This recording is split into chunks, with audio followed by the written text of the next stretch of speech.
Shalom, selamat pagi, selamat bergabung dengan Menara Doa Pagi. Dengan sukacita kami menyambut Bapak Ibu untuk setiap pagi, jam 5 pagi kita masuk di dalam pujian penyembahan dan kita mendengarkan firman Allah. Mari kita berdoa.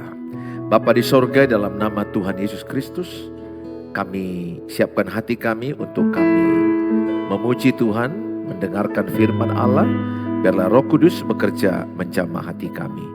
Dalam nama Tuhan Yesus kami berdoa. Amin. Setiap penyembahan kami bagimu Yesus.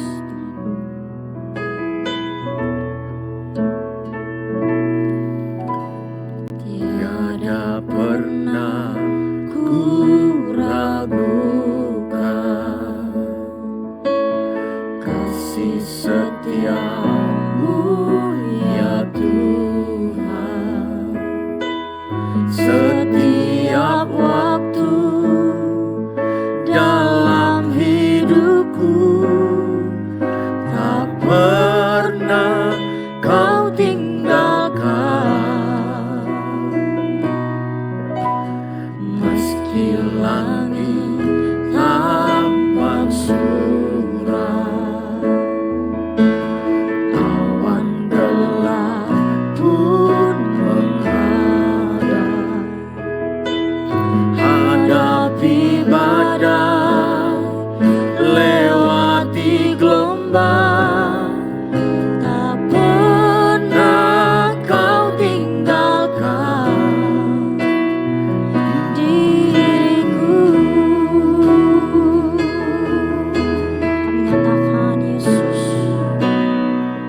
walau 1000 rebah di sisiku, Kau tetaplah Allah penolongku. Walau 10.000 rebah di kananku, takkan ku goyah, sebab Yesus sertaku. lebih lagi kami mau nyatakan kasih setiamu Yesus Tuhan. Tiada pernah ku ragukan kasih setiamu ya Tuhan. Setiap waktu dalam hidupku tak pernah kau tinggalkan. Meski langit tampak suram, awan gelap pun menghadap. Hadapi badai, lewati gelombang, tak pernah kau tinggalkan diriku.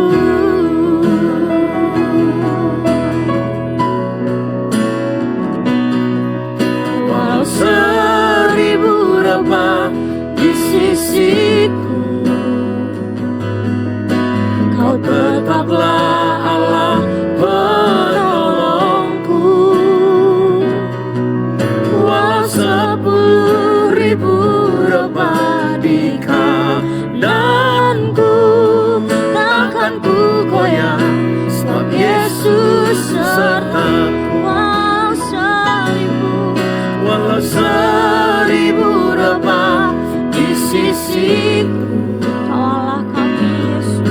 Kau tetaplah Allah penolongku. Walau 10.000 rebah di kananku, takkan ku goyah, sebab Yesus sertaku. Kami mau nyatakan lebih sungguh lagi Yesus. Walau 1000 rebah di sisiku,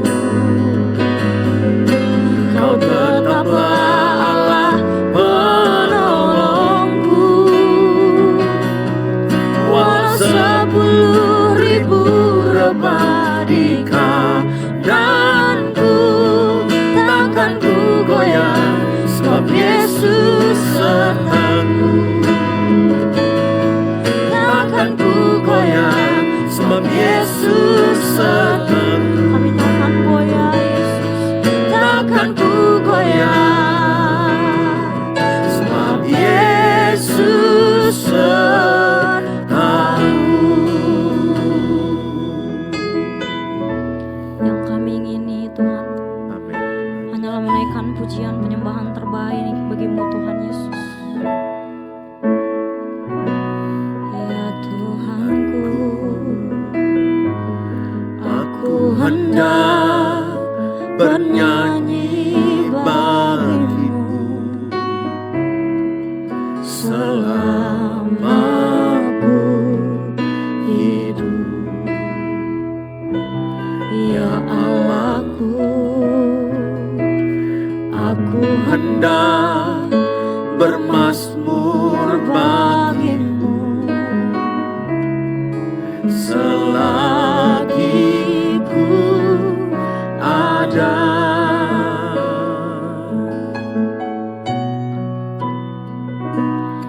Ya Tuhanku, aku hendak bernyanyi bagimu selama kami hidup Yesus.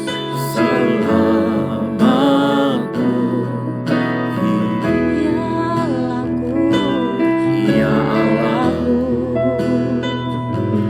aku hendak bermazmur bagimu selagi ku ada. Inilah yang ku renungkan setiap waktu. Nyanyianku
kita sembah. Kami bersuka.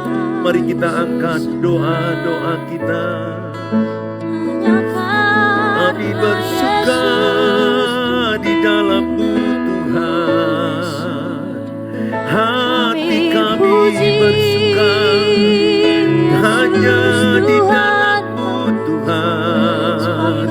Apapun persoalan kami, apapun tantangan kami percaya Engkau Tuhan, kekuatan kami. Engkaulah perlindungan kami, Engkaulah perisai kami, Engkaulah kota benteng perlindungan kami. Kami bersyukur. Haleluya, haleluya. Terima kasih, terima kasih, terima kasih,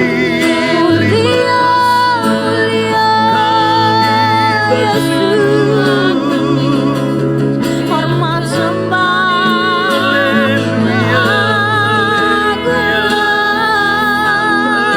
haleluya. syukur sembah terbaik di dalam Segala tiada pujian, yang segala lain hormat, segala hanya kemuliaan bagimu. hanyalah bagimu Tuhan.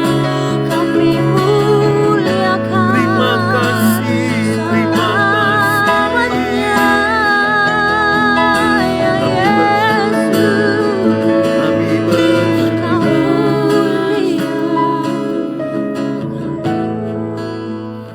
Selamanya bagimu kami mau serahkan Yesus. Bahkan hidup kami mau persembahkan hanya di dalam-Mu Tuhan. Amin. Ini janji kami bagimu Yesus. Bagi Yesus ku serahkan hidupku seluruhnya.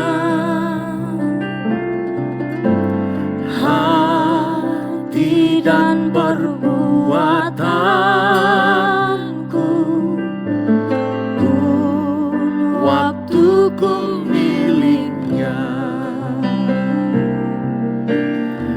Bagi Yesus semuanya pun waktuku miliknya. Bagi Yesus semuanya pun waktuku miliknya. Tangan kami kerja hanya bagimu Yesus Tuhan.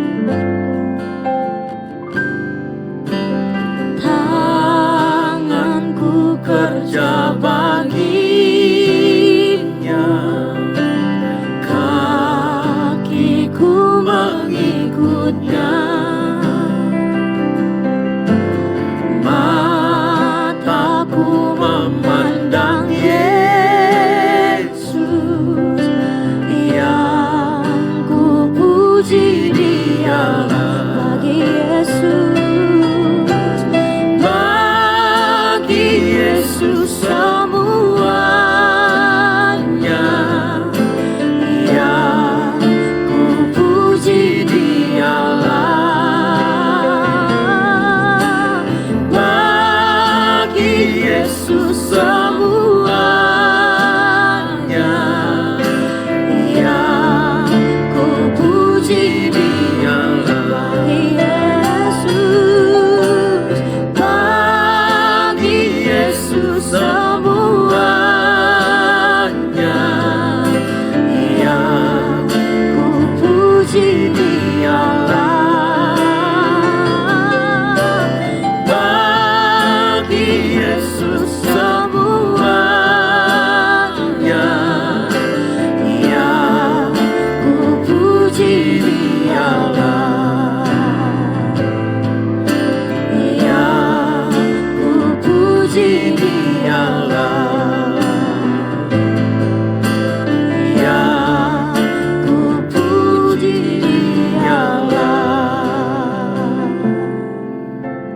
kita berdoa. Bapa di sorga, dalam nama Tuhan Yesus, kami dengarkan firman Allah.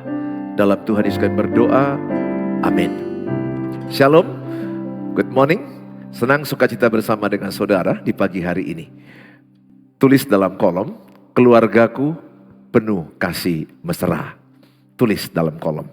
Setiap apa yang saya sampaikan tulis. Karena itu akan menjadi rema, ayat rema bagi saudara. Keluargaku penuh kasih mesra. Itu tema yang saya berikan. Saya rindu setiap saudara terberkati dengan tayangan ini. Dan mari sama-sama kita membaca Filipi 2 ayat yang pertama. Saya akan sampaikan kepada saudara Filipi 2 ayat yang pertama. Jadi karena dalam Kristus ada nasihat, ada penghiburan kasih, ada persekutuan roh, ada kasih mesra dan belas kasihan. Ayat 2 dikatakan, karena itu sempurnakanlah sukacitaku dengan ini. Hendaklah kamu sehati sepikir dalam satu kasih, satu jiwa dan satu tujuan. Ayat 3 Filipi 2. Dengan tidak mencari kepentingan sendiri atau puji-pujian yang sia-sia. Sebaliknya hendaklah dengan rendah hati yang seorang menganggap yang lain lebih utama daripada dirinya sendiri. Ayat yang keempat. Dan janganlah tiap-tiap orang hanya memperhatikan kepentingannya sendiri, tetapi kepentingan orang lain juga. Hendaklah kamu dalam hidupmu bersama menaruh pikiran dan perasaan yang terdapat juga dalam Kristus Yesus. Saudara, kalau di dalam rumah kita ada Kristus, di dalam keluarga kita ada Kristus, di dalam pernikahan kita ada Kristus, maka di dalam keluarga itu akan ada yang namanya saling menasehati.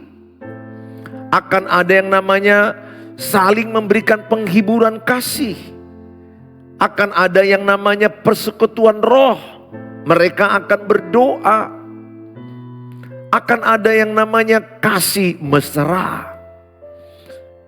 Akan ada yang namanya belas kasihan satu sama lain. Kalau mereka mau belajar mematikan egois, kalau mereka mau belajar mengutamakan orang lain, kalau mau mereka belajar dengan hidup penuh kasih Kristus, percayalah keluargamu akan penuh dengan kasih mesra. Bayangkan keluarga yang penuh kasih mesra, keluarga yang penuh kasih sayang, saling menghormati, saling setia, saling menyayangi. Keluarga yang paling berbahagia itu, kata Mazmur 133 ayat 1 adalah keluarga yang rukun. Keluarga yang damai. Bukan tidak ada konflik, bukan tidak ada persoalan. Pastilah semua rumah tangga keluarga ada konflik, ada persoalan, ada perbedaan pendapat. Pasti ada, tetapi mereka bisa menyelesaikannya dengan doa. Mereka bisa menyelesaikannya dengan komunikasi baik-baik. Sehabis berdoa, mereka bisa berbicara solusinya apa. Mereka bisa berbagi beda sudut pandang, tetapi untuk saling melengkapi.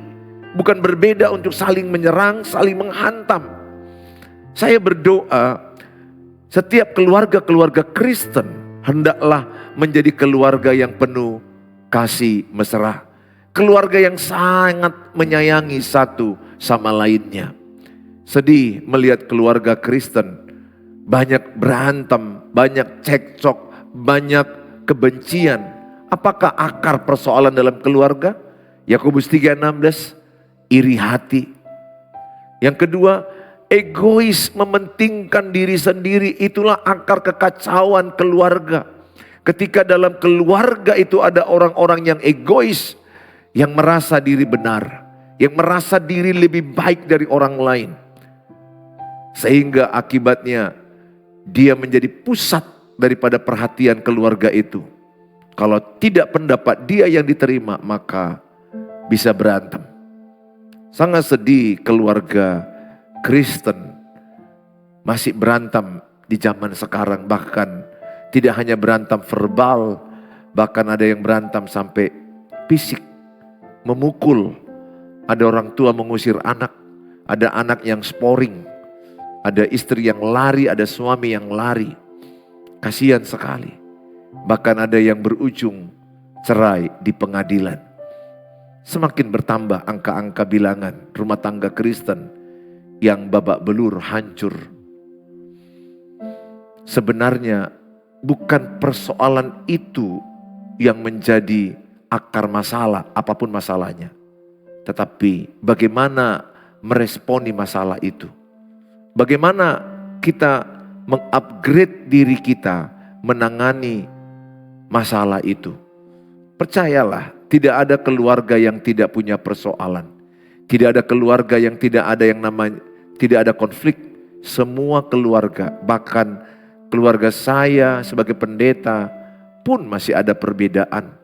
Masih ada yang namanya suara bisa kuat, tetapi tidak lama cepat diatasi dengan baik. Tidak ada rumah yang semuanya serba sempurna semua. Akan ada kecewa, tidak enakan. Tetapi bagaimana kita menyikapi? Itu yang penting sekali. Nah, di sini saya mengajarkan kita untuk sama-sama penting mengkomunikasikan rasa sayang kepada anggota keluarga. Di dalam membangun satu keluarga, sangat penting satu sama lain itu saling menyayangi. Sangat penting seorang ayah berkata kepada anak-anaknya, "Papa sayang sama kalian." Saya sering lakukan itu. Dan saya sering juga berkata kepada istri saya, "Papa sayang mama." Kita orang Batak ya, dan atau orang Indonesia pada umumnya kurang terbiasa mengatakan I love you atau aku sayang padamu. Itu kita banyak pendam. Kita berkata, cukuplah perbuatanku yang penting, bukan perkataanku. Sehingga mitos-mitos inilah yang turun-temurun kepada anak-anak Indonesia. Enggan, segan menyampaikan dengan berkata, "Pa, aku sayang engkau. Anak-anakku, papa sayang sama kalian." Kita jarang mendengarkan keluarga seperti itu. Adapun mungkin sangat sedikit bilangannya. Coba kita belajar hari ini mengatakan sayang kepada pasangan setiap hari. Mengatakan sayang kepada anak-anak setiap hari. Kenapa perlu kita perkatakan? Roma 10 ayat 17 bilang begini. Iman timbul dari pendengaran akan firman Tuhan. Jadi iman aja pun bertumbuh dari mana? Dari pendengaran akan firman Tuhan. Ketika saudara mendengar firman ini, maka saudara akan tumbuh iman saudara. Itulah kitab Roma 10 ayat 17. Demikian juga rasa sayang akan tumbuh dan akan menjadi perbuatan ketika kita mendengar. Ketika kita memperkatakan, ketika saya memperkatakan ke istri saya, "Ma, papa sayang samamu," maka makin muncul di perasaan dan perilakuku menyayangi dia.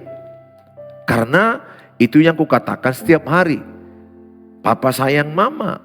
Sehingga ada di hatiku rasa sayang dan ada dorongan untuk berbuat sayang sama dia.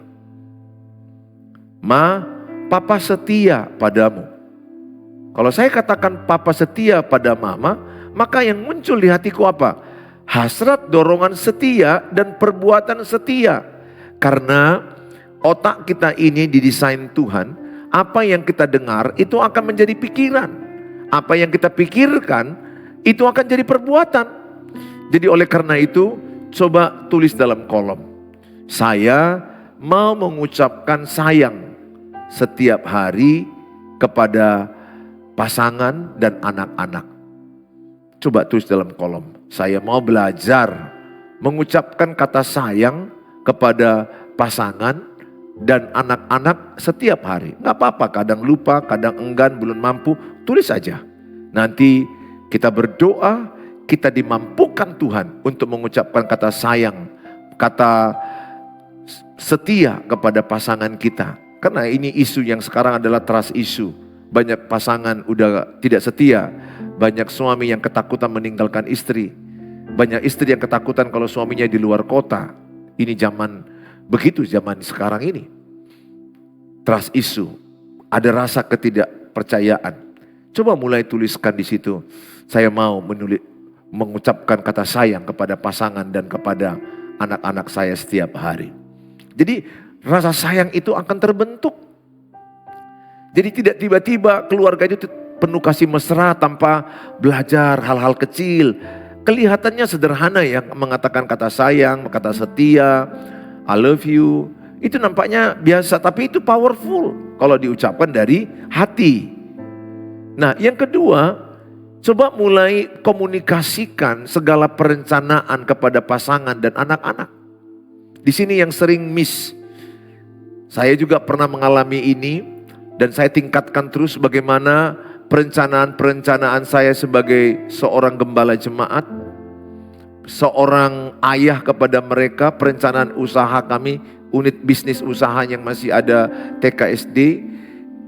Saudara saya, kami berdoa dan kami merencanakan untuk mengkomunikasikannya. Ini rencana keluarga kita. Apa rencana anak-anak? Apa rencana mama? Coba perencanaan itu dikomunikasikan. Sering sekali perencanaan itu tidak dikomunikasikan di keluarga inti. Sehingga menjadi persoalan ketika dilakukan. Nah, coba, tidak ada keluarga yang sempurna. Tapi kita belajar mengkomunikasikan. Kami minggu lalu baru ketemu, 2 hari lalu baru ketemu keluarga.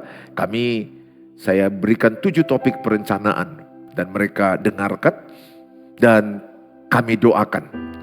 Penting sekali perencanaan-perencanaan itu dibicarakan. Karena hidup manusia ini berdinamika. Tapi sering sekali perencanaan suami dikerjakan, istri nggak tahu. Istri punya perencanaan, suami nggak tahu. Anak-anak punya perencanaan, ayah ibu nggak tahu. Akibatnya menjadi persoalan. Sehingga rumah tangga itu tidak harmonis. Yang ketiga, coba belajar memperkatakan perasaan dengan jujur. Tulis dalam kolom. Saya mau memperkatakan perasaan dengan jujur. Ini yang banyak tidak terjadi di keluarga. Satu waktu anak saya masih kecil, dia menyampaikan perasaannya dengan jujur di makan pagi hari ketika kami lagi holiday tahunan. Dia katakan, bisa enggak papa mama tidak bertengkar lagi? Sembari dia nangis 10 menit terisak-isak. Ternyata ketika papa mama bertengkar, anak itu memendam ketakutan, trauma. Bahkan bisa anak trauma menikah, takut menikah karena video papa mama yang berantem sepanjang pernikahan. Coba ciptakan suasana dalam keluarga itu nyaman menyampaikan perasaannya dengan apa adanya.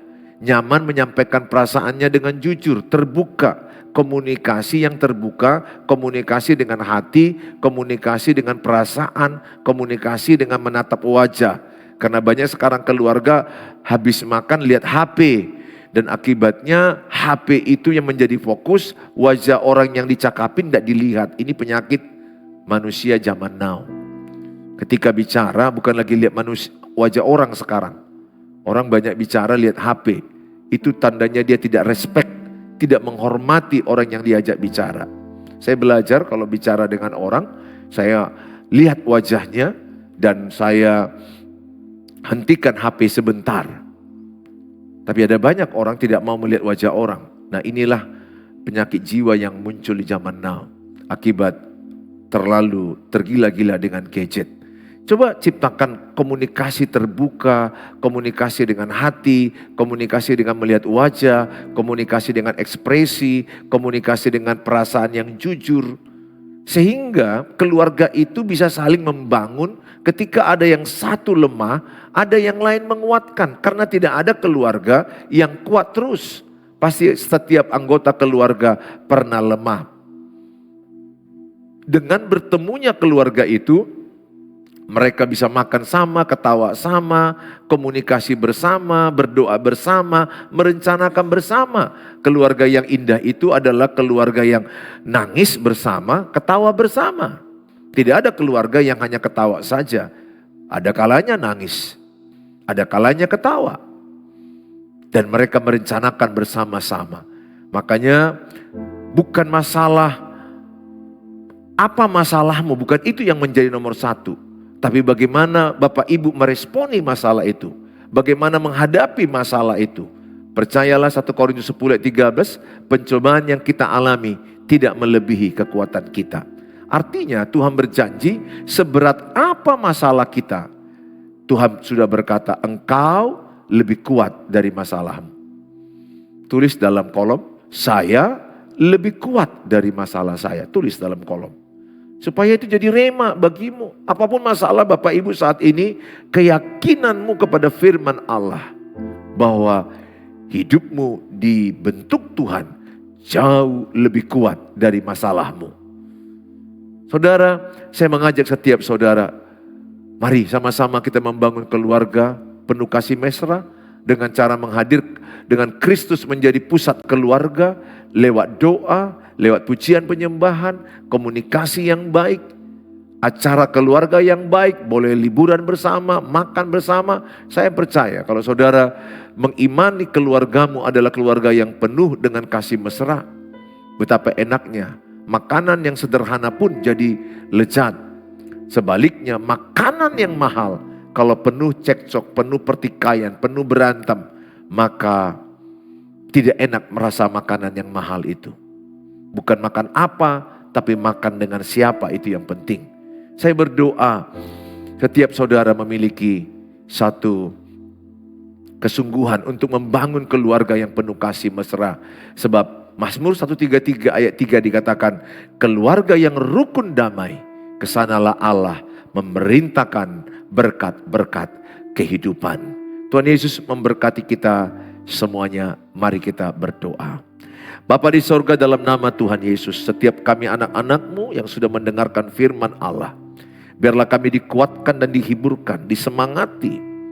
Khususnya bagi keluarga yang menyaksikan ini, lagi sedang ada persoalan pernikahan, persoalan anak-anak, atau persoalan dengan keluarga mertua, ipar-ipar, yang tidak siap-siapnya, karena salah pengertian, karena egois, karena kesombongan. Hamba-Mu berdoa dalam nama Tuhan Yesus, biarlah setiap orang yang menyaksikan tayangan ini, pernikahannya dipulihkan, keluarganya dipulihkan, hubungannya dipulihkan, antara anak-anak dengan anak-anak, anak-anak dengan orang tua, antara ayah dengan ibu dipulihkan, antara anak dengan menantu dan mertua dipulihkan. Kami berdoa dalam nama Tuhan Yesus, Engkau memulihkan setiap pernikahan dan keluarga. Hamba mau berdoa bagi mereka yang mungkin lagi sakit penyakit yang mereka alami. Sakit penyakit, mungkin ada kanker, mungkin ada sakit penjepitan saraf, sakit di bagian paru-paru, ginjal, lambung, pencernaan, di alat gerak, di bagian tubuh manapun. Dalam nama Tuhan Yesus, Tuhan urapilah. Tuhan angkat sakit penyakit mereka. Tuhan kuatkan mereka, Tuhan sembuhkan mereka. Urapilah obat-obat mereka menjadi sarana kesembuhan. Baik dokter, baik rumah sakit, Tuhan urapi jadi saluran berkat bagi mereka. Kami berdoa bagi mereka yang sedang berjuang masalah keuangan, pinjaman yang gak bisa dibayar, kebutuhan yang tidak tercukupin. Mampukan mereka mengelola keuangan yang bijaksana. Mampukan mereka bekerja dengan rajin dan hikmat. Tambah-tambahkan jumlah customer mereka. Mampukan mereka mengelola usaha dengan baik. Tuhan mampukan mereka membayar pinjaman mereka. Ada di antara mereka yang sedang mau menjual unit rumah atau pertapakan tanah. Tuhan mampukan mereka menjual tanah dan atau rumah mereka untuk membantu usaha mereka. Mungkin mereka juga sedang bergumul saat ini mencari pekerjaan, mencari jodoh, merindukan mendapat keturunan. Hamba-Mu berdoa dalam nama Tuhan Yesus. Biarlah lewat tayangan ini iman mereka dikuatkan. Bagi Tuhan tak ada yang mustahil. Jamalah Tuhan setiap doa-doa anak-anak-Mu. Kami serahkan dalam tangan-Mu Tuhan Yesus. Semua jemaat-Mu yang menyaksikan tayangan ini. Di dalam nama Tuhan Yesus kami berdoa. Mari kita mengucapkan doa Bapa kami. Bapa kami yang di sorga, dikuduskanlah namamu, datanglah kerajaan-Mu, jadilah kehendak-Mu di bumi seperti di sorga. Berikanlah kami pada hari ini makanan kami yang secukupnya, dan ampunilah kami akan kesalahan kami, seperti kami juga mengampuni orang bersalah pada kami. Dan janganlah bawa kami ke dalam pencobaan, tapi lepaskanlah kami daripada yang jahat, karena Engkau yang punya kerajaan dan kuasa dan kemuliaan sampai selama-lamanya. Amin. Bawalah berkat damai sejahtera yang melimpah-limpah dari Allah Bapa, cinta kasih sempurna Tuhan Yesus, penyertaan Allah Roh Kudus, menyertai kita saat ini sampai selama-lamanya. Dalam Tuhan Yesus kami berdoa. Amin. Bapak Ibu yang saya kasihi, kalau saudara merasa terberkati dengan tayangan ini dan rindu mendukung pelayanan ini untuk menabur berkat, ada beberapa keluarga saya di YouTube yang bertanya, Pak Pendeta kenapa tidak pernah menyampaikan nomor rekening? Nah, karena ada permintaan dan saya sampaikan, ini nomor rekening gereja dan ini nomor rekening pribadi saya. Di tayangan ini, apabila Bapak Ibu merasa rindu dengan sukarela menabur untuk mendukung pekerjaan Tuhan, pelayanan Tuhan, kami ucapkan terima kasih. Berkati lewat doa-doa, lewat taburan berkat saudara, kami ucapkan terima kasih. Kami terus berdoa, kami terus melakukan pelayanan ministry Menara Doa Pagi ini supaya menjadi berkat bagi saudara. Bagikanlah tayangan ini kepada banyak orang, supaya lewat tayangan ini banyak orang terberkati, sehingga rumah tangga mereka semakin hari semakin dipulihkan. Tuhan Yesus memberkati kita semua. Sampai jumpa di waktu yang akan datang. Shalom.